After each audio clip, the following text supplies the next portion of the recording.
to Trees of Love 2021.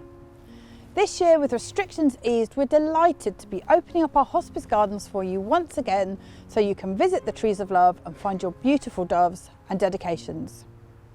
However, with COVID-19 still in our lives, in place of our usual services at the hospice, this year we've once again created a remembrance film for you to watch from the warmth and comfort of home. Now, we know just how difficult this time of year can be when you've lost loved ones who are no longer around to share in the festive season. So we hope that this film, and particularly hearing from some of our supporters who've all shared similar experiences, will bring some comfort to you at this time.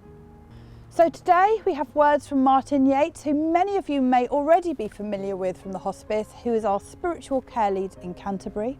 Love is like the stars, always there. We'll hear from several supporters talking to us about their loved ones. My dad really loved all the grandchildren. He was relaxed, wasn't he? Yeah. The people. He totally relaxed. Amazing. Like home from home. But the empty space within my heart at this season. We have community nurse Jacqueline Wilkinson giving a short reading, and we'll also hear Silent Night, sung to us by the Whitstable Community Choir, the Oyster Singers.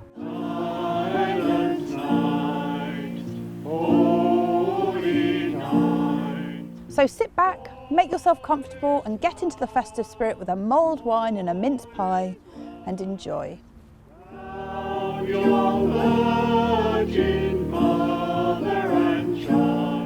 Hello, Trees of Love. 3 short words, but what a lot they stand for. Trees, a burning question, literally, at this moment in time, with all the issues brought up in discussions on climate change. But to us, at this time of year, they're a very important symbol. Their shape is iconic, and at home we hang things on them and use them to decorate our houses and our gardens. Here at the hospice, we use them for you to remember your loved ones who have died under our care. Doves are acquired in the memory of your loved one, and you write a message on them, and we hang it on our Christmas tree for all of you to see. It's a beautiful and a lovely thing to do. Like those stars, your love will always be there.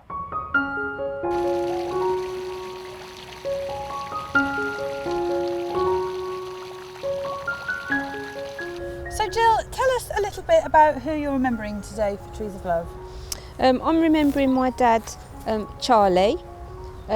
He worked really hard all his life in the print until he retired from The Guardian. And then when he retired, him and my mum retired. Him and my mum moved down to Folkestone because they really love the area.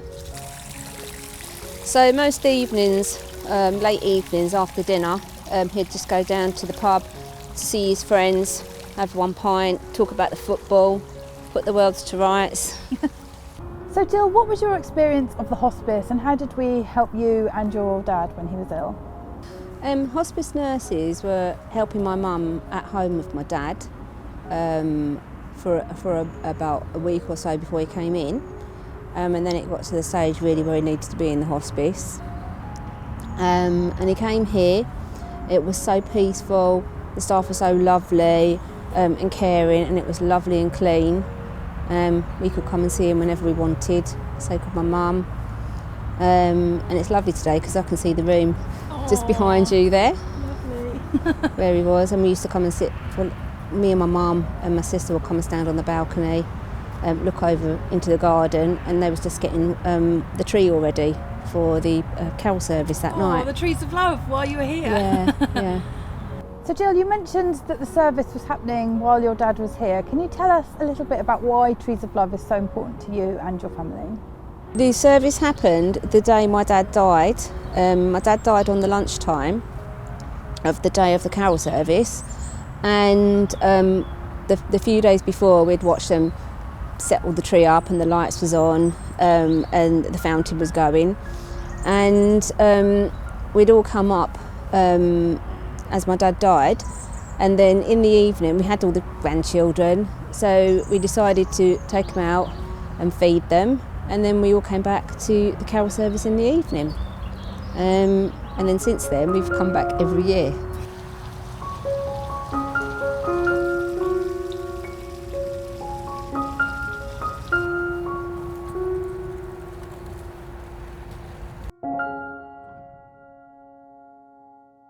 Then we have the other word, love.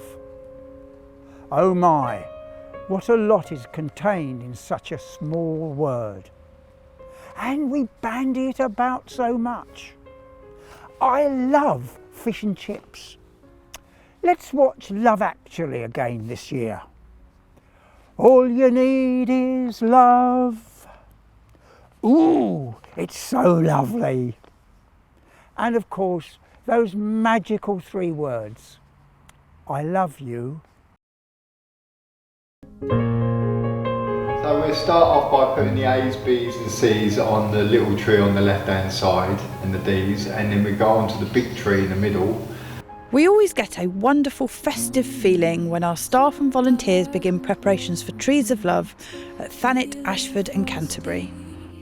Deep inside, but we know that it's not so bad. Now it's nearly Christmas time, and I would catch you when you fall. Follow a star that shines alone, just like the cold wind from the sea wraps up to you, so thankful. As we remember our loved ones, we switch on the lights of the Trees of Love.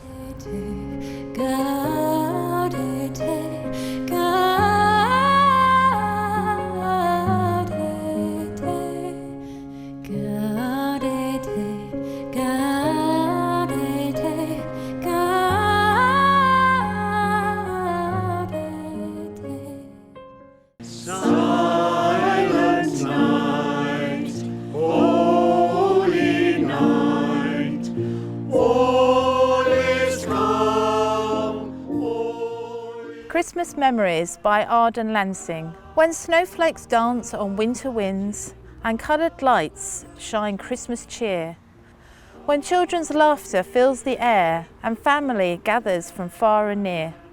I try to celebrate with them and not let my hurting show. But the empty space within my heart at this season seems to grow. Till oftentimes it fills the days and many night times too, with aching thoughts and memories of Christmases I spent with you. Yes, memories do hurt, it's true, but I have this feeling too. I am so glad I hold these memories, for with them I hold part of you. So for now, I'll wipe away the tears and join with loved ones dear to celebrate this Christmas time, for I know that in my heart you're here. Christ the Saviour is born. Christ the Saviour is born.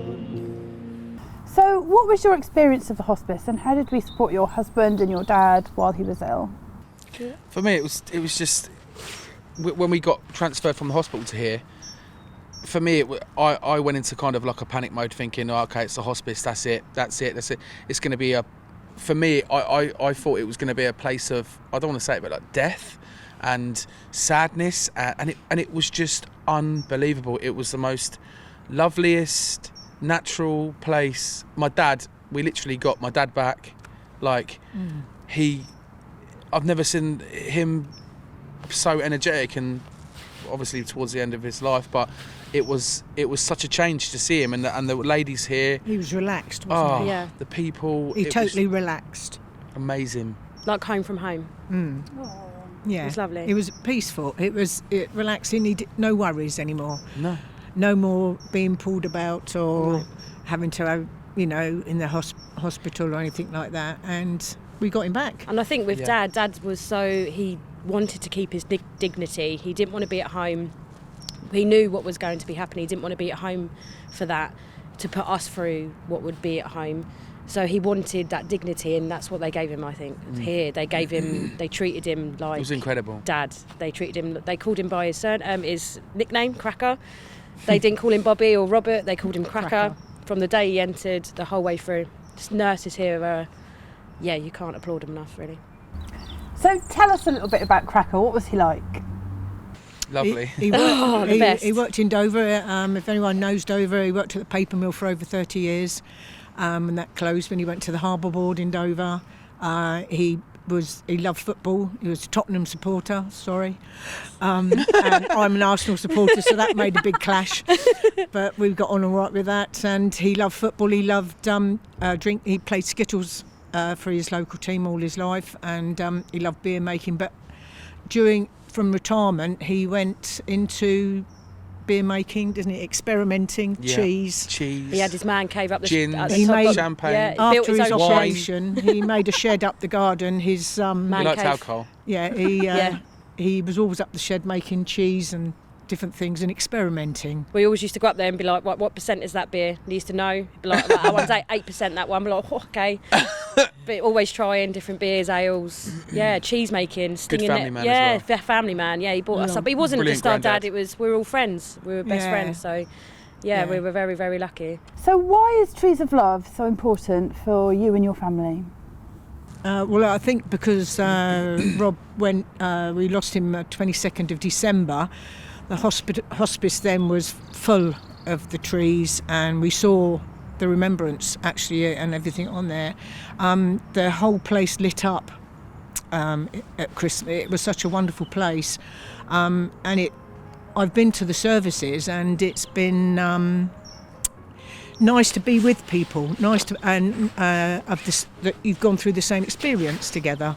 You know, it's not sad. It's weird. It's not a sad thing to do. It's lovely, and it keeps remembrance going, and again, it's part of the donation thing as well to keep the place going, and that's what they need. Like. I think everyone deserves. Now we've had the experience here. I think that everybody who is in that type of situation deserves to have that type of care. So when Mum and Aaron have just said that when we first turned up here, that's what we saw. We saw the tree of love. We saw the doves. So it's always going to be something special to us, I think. And you're supporting something that everyone deserves to have 100%. Each year we receive hundreds of donations from our supporters. Wow. Let's take this moment to remember others who are no longer with us.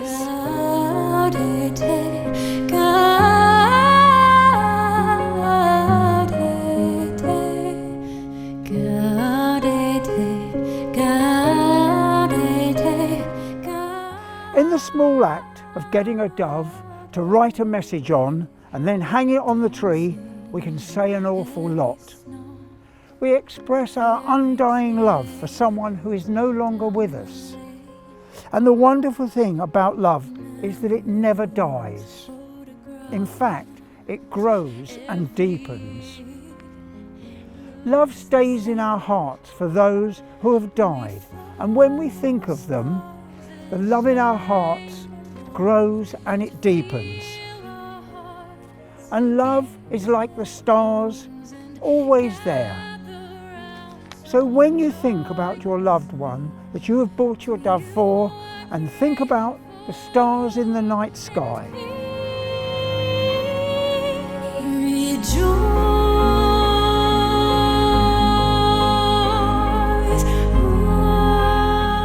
David Buckler was the rock of our family. He had a heart of gold and was a devoted husband to Jilly and an amazing son, dad and granddad. He has left a huge hole in our lives that can never be filled, and we miss him dearly. Dad had a love of motorsport and fast cars. He enjoyed a pint and a game of darts with his son and holidays in Rye with our mum. In February 2019, Dad was given such devastating news that he had terminal pancreatic cancer. As the weeks went on, the cancer took hold. Our dad was such a strong and proud man. He was brave and courageous to the end, and the only tears he shed were concern for his family. The day Dad went into the Pilgrims Hospice Ashford is one we will never forget. Walking into the hospice, the way all the staff made us feel and the support and care they gave him and all of us was indescribable. Dad even asked how much this was costing, so that to us spoke volumes. When Dad sadly passed away the next morning, all the staff there really showed empathy and compassion towards us, and that meant the world to us during such a devastating time. The Trees of Love is so important to us as a family, as the Remembrance Service gives us time to reflect and remember our dad at this time of year as he loved Christmas. It enables us to join together with other families in similar situations and gives us the chance to support the hospice by way of a donation so they can give their love and vital, much needed support and devotion to other families the way they did for us. It's so lovely to see all of your dedications. Thank you so much to everyone who sent those in to us to be part of the film. It really does show just how much love there is out there for all of those who are no longer with us. As East Kent's largest remembrance services, Trees of Love is available to anyone who has experienced a bereavement, whether or not they've had a connection to the hospice or not. So please do share this film with anyone who you think may find it comforting. And if you haven't had a chance to dedicate a dove yet and you would like to, it's not too late. You can still do this by either visiting our website www.pilgrimshospices.org/treesoflove or popping along on the night to one of the Trees of Love events. So to finish, I would just like to say from myself and everyone here at the hospice, a huge thank you to all of you for your incredible support and to wish you and your loved ones all the best over the festive season. Thank you. Hey.